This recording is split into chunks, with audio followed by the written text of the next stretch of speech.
بسم اللہ الرحمن الرحیم۔ کیا آپ جانتے ہیں کہ حضرت محمد مصطفیٰ صلی اللہ علیہ وسلم کے اخلاق کے بارے میں ام المؤمنین حضرت خدیجہ رضی اللہ تعالی عنہا نے کیا فرمایا؟ تو سنیے۔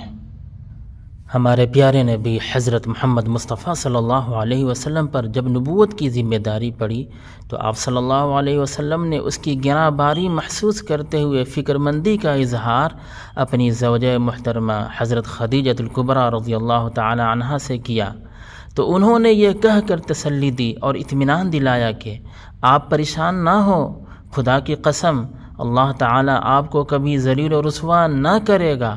آپ صلہ رحمی اور رشتہ داری کا پاس و لحاظ کرتے ہیں، دوسروں کا بوجھ ہلکا کرتے ہیں، محتاجوں کے کام آتے ہیں، مہمان کی ضیافت اور خاطر مدارات کرتے ہیں، راہ حق کی تکلیفوں اور مصیبتوں میں مدد کرتے ہیں۔